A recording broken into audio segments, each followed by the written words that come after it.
Eh, ada 2 pertanyaan tadi dari Ibu yang bertanya. Semoga Allah Ta'ala menambahkan untuk kita kesungguhan dalam menuntut ilmu dan ibadah, dan semoga Allah menambahkan untuk kita ilmu yang bermanfaat. Pertanyaan yang pertama tadi tentang sholat sunnah setelah mengerjakan sholat asar. Baik, sholat sunnah yang dikerjakan di waktu setelah mengerjakan sholat asar sampai datang waktu maghrib itu ada 2 macam. Yang pertama adalah sholat mutlak, yang kedua adalah sholat yang muqayyad. Sholat mutlak atau sholat muqayyad itu adalah sholat yang terikat. Terikat maksudnya di sini terikat dengan sesuatu, baik terikat dengan waktu atau terikat dengan keadaan. Nah, untuk sholat yang terikat seperti ini itu boleh. Seperti tahiyatul masjid. Ini kan sholatnya terikat dengan apa? Dengan tempat.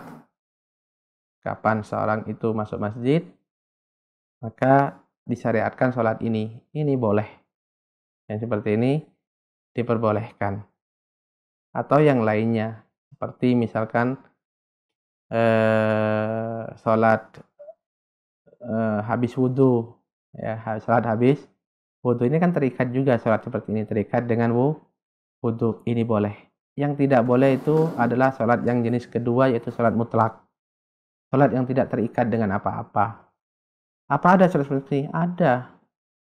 Jadi misalkan kita itu ingin sholat, ya kan? Boleh sholat 2 rakaat, boleh. Meskipun meskipun tidak ada sebab sesuatu, meskipun apa nama sholatnya? Sholat mutlak, nggak ada namanya. Nah, sholat yang seperti ini itu tidak boleh. Di antaranya di 3 tempat, di 3 waktu. Yang dijelaskan oleh Rasul SAW tentang waktu-waktu yang dilarang sholat, itu maksudnya sholat, kata para ulama, sholat sunnah mutlak. Yaitu setelah sholat subuh sampai terbit matahari, ya, dan ketika matahari berada pas di tengah, di atas kepala kita sebelum duhur, ya. Yang ketiga yaitu ketika matahari akan terbenam, yaitu setelah mengerjakan sholat asar. Ini larangan untuk sholat mutlak. Baik. Pertanyaan kedua tentang apa namanya? Itu apa keseliat itu ya, apa namanya? Apa istilahnya itu? Sedikit gitu ya. Hilang gitu ya, atau hilang, kehilangan dalam salat. Nah, hal ini hendaknya dihindari. Tentunya ini dapat mengurangi kualitas salat kita. Dan hendaknya kita itu benar-benar memperhatikan dalam hal ini, khususnya salat fardu ya, Oleh karenanya apabila kita tahu, kita harus mendahulukan namanya sholat ini. Dahulukan sholat atas segala urusan kita, apalagi urusan dunia. Nah, sesungguhnya seorang itu atau seorang umat itu akan mundur bila dia memundurkan sholatnya. Maksudnya, dahulukan sholat atas segala hal, maka kita akan maju. Kita akan didahulukan oleh Allah Subhanahu wa Ta'ala atas yang lainnya.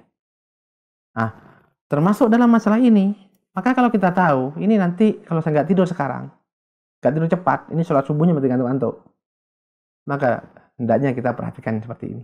Nah, kembali ke pertanyaan. Pertanyaannya, apakah syed itu dalam sholat itu membatalkan sholat? Kita langsung membatalkannya. Kalau mengurangi nilai pasti. Tapi apakah membatalkan? Tergantung tadi. Kalau kesirapnya itu ya berat, membatalkan. Tapi kalau hanya ringan, tidak membatalkan. Apa ukuran berat dan ringan? Ukuran berat dan ringan adalah apakah dia sadar, ya, apakah dia sadar dengan keadaannya atau tidak. Kalau dia masih sadar maka itu ringan. Kalau tidak berarti itu sudah tidur berat.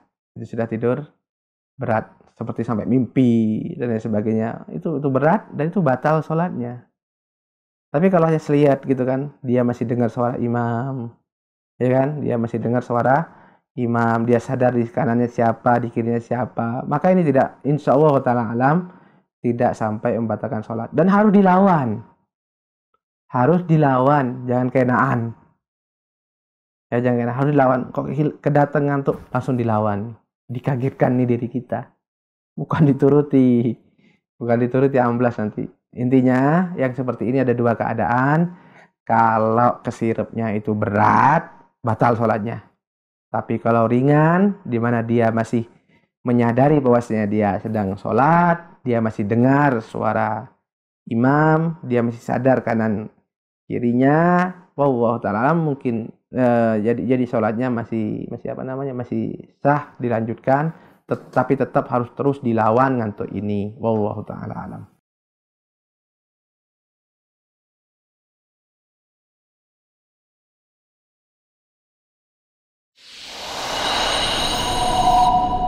Al Iman TV.